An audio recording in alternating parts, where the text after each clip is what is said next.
Hey guys, Poison here, and today I'm going to talk about my Vaal Stormcall full Magic Find build. I chose this build because it's very fun, and it's quite fast as well, and that's what you need for magic finding. Yeah, I'm going to run through a map real fast just to show you gameplay, and then we're going to talk about some specific stuffs about the build. I chose Burial Chambers because, you know, you can drop Doctor cards here. It's on tier 16 and it has like 50% more monster life, so that's gonna give you an idea about the damage of the build and whatnot. I generally put breaches on this map, but right now I'm just gonna go through the first part to keep the video short. What you want to do is you enter the map, and then you don't want to pop the soul catcher, yeah, because then you will have no mana regen. You just want to get your stacks going, and then you just chain the Vaal Stormcall. That's it. Notice everything dies on tier 16, so it's all good.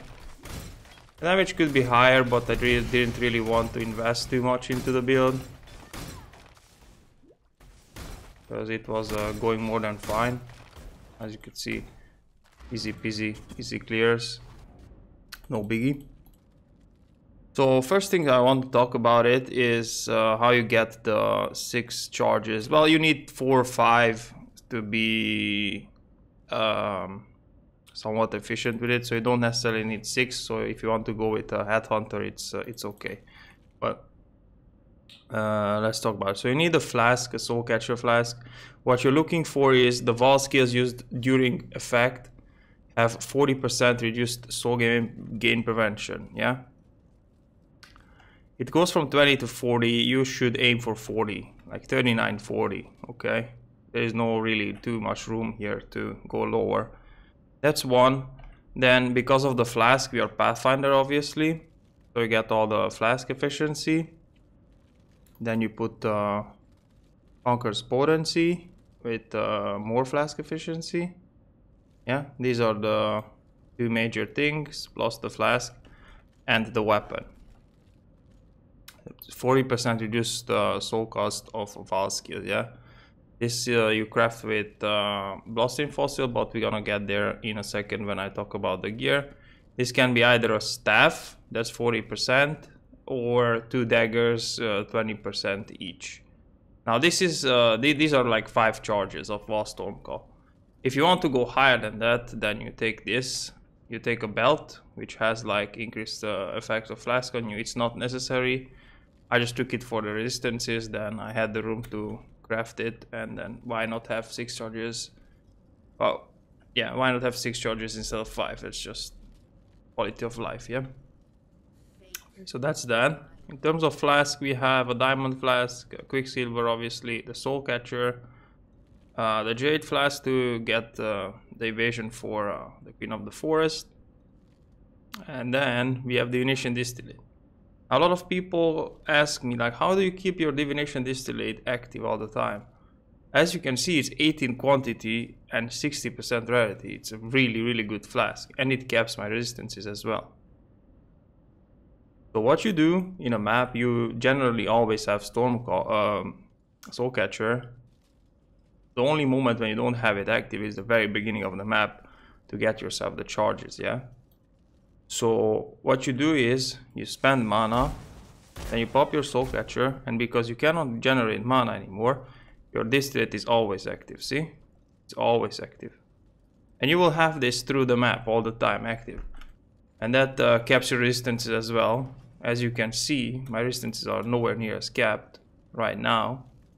But with all the flask efficiency, if I pop it, it goes like over 100. It's easy. Sometimes you're gonna die to a projectile when you don't have your flask for a second active. But it's a softcore build, and it's full magic find. So it's understandable that you die. Rarely. If you have an aura bot, a friend to play with, then you will not die. So that's that. Let's go through the gear real fast. We have gold rims with leech enchant, Leash enchant is really good because at the very beginning of the map it gives you some oomph to generate your mana back and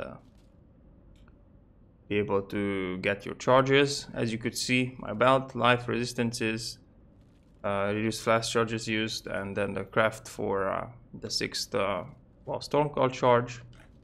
I have a hypnotic eye on it, crit multi life and movement speed. Weapon is Sadimas. Curse and visit elemental weakness on hit. It's not like mandatory, but it's really good because you have a lot more damage with it. Then we have Queen of the Forest. As you noticed, I didn't really talk about the links. I have Enlighten and Grace here. Just the Enlighten is just to get some more mana to work with in the beginning of the map. It doesn't have to be 4. 3 is like more than enough. It's only like 20C. And here you have 4 sockets to level gems.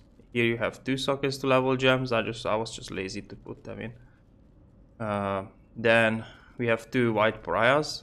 As you can see, you get 15 item quantity per white socket. So this one has 1 white socket, this one has 1 white socket. That's a 30 quant. That's really good. You can level gems in it again. In the chest piece we have Enlighten, Innervate, Item Rarity, Health of Ice, Onslaught. This one you can put in your gloves without the item rarity, but I chose to go with item rarity since I have staff. If you play with 2 daggers, you just take out the item rarity and put the 4 link into the gloves, and then you get an extra socket to level gems in. That's pretty easy. Now in terms of the weapon, I chose the staff for various reasons. First, when I started the build I didn't have too much currency and Bloodstained Fossils were like 3 exalt orbs and you need them to craft it. The second reason was that you need, as you can see, you need 5 off colors for a Queen of the Forest. Now to link and color and link Queen of the Forest for 5 off colors, it's a nightmare and it costs a lot of money. And as I said, I didn't have the money. So the staff will just do just fine.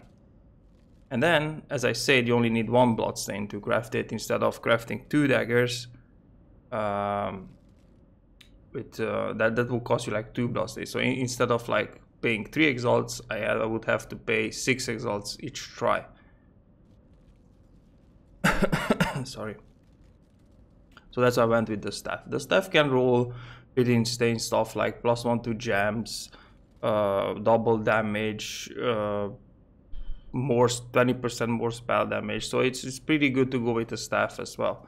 Just make sure to get yourself an Eclipse staff with increased global crit strike chance and item level 85 to be able to roll the chaos modifiers, which I don't have. So you can see this staff is nothing like super insane. The only good thing is that we had the room to craft the spell damage and chaos damage as non-chaos damage as extra chaos damage. Now obviously the best setup would be 2 daggers. Let's just go through the recipe first. So for staff you want Bloodstained, Etheric and Metallic, and if you have some extra cash you can add in Sanctified to roll the mods higher or have a chance to roll them higher. For dagger you go Bloodstained, Etheric and Metallic, and for if you have extra money, like you're super rich, you can go with Hollows as well, which will add an Abyssal socket that will add you 2 sockets for jewels, that will give you life, crit multi, damage, movement speed, whatever you want. And then for the helmet, as you can see, it's pristine and metallic, and we're gonna get there in a second. Why I say this is that, why did I show you this is because, as I say, the best setup is with 2 daggers. If you can afford the off color in Queen of the Forest, then you can craft the 2 daggers with hollows, and then you get the 2 jewels. That's more damage, more life. It's obviously really good. So that's about the weapon. The sockets in the weapon is added cold, storm call with wall storm call, increased crits, last duration, roll destruction, and increased area of effect. We have the helmet then. Here we have cast on damage taken, increased duration, and mortal call. You just get a helmet with the 30% reduced storm call duration. That's important. And then, as I said, you're gonna craft it with pristine and metallic. The pristine will give you the life rolls, and the metallic will give you the nearby enemies have -2 lightning resistance. That's pretty much it. And as amulet, you can go with either biscos or I don't know, whatever amulet you have with some quantity. I happen to craft myself a 10 quantity 10 pen amulet. It's pretty good. I multi-modded it, got some life and some area on it. So that's my amulet. My amulet is pretty bonkers, but you don't need this. You can have like biscos or just something else. Because you can see I don't really have that good of a weapon. So if you have like way better weapons, the metallic fossil can roll like pen, or you can lightning pen, and you can have like multiple crazy mods on the weapon, which I don't have. That's it. In terms of the skill tree, I'm gonna leave a POB link in the description so you can take it from there, but I'm gonna go through it real fast. As I said, it's a Pathfinder. You can see what I took. So as I said, you'll just see it in the POB. It's just nothing too much to talk about. The one thing that I want to talk about is this here, like it's unnatural instinct. Some people would be scared of it because it's like, I don't know, like 12 exalts right now, 13 exalts. You don't need this. The only thing that you're gonna lose for the most part is a little bit of movement speed. You can cut this part of the tree. You can see 1, 2, 3, 4, 5, 6, 7 points, right? You go up here to the witch area, and on top of it you will have 1, 2, 3, 4, 5, 6. You gain a point, and this cluster here is pretty much the same damage as you get here from the crit multis. The only thing you lose is a bit of movement speed, as I said, and a little bit of life. You gain a point which you can allocate wherever you want. Okay. So yeah, that's about it. If I happen to forget to talk about anything, let me know in the comments below, or you can drop by on my stream. I'm streaming live every day on Twitch, pretty much like 12 hours a day. You can find me there. I'll give you a link on the description as well. And have fun finding magic, boys, in beer chambers or whatever app you want to use. Peace.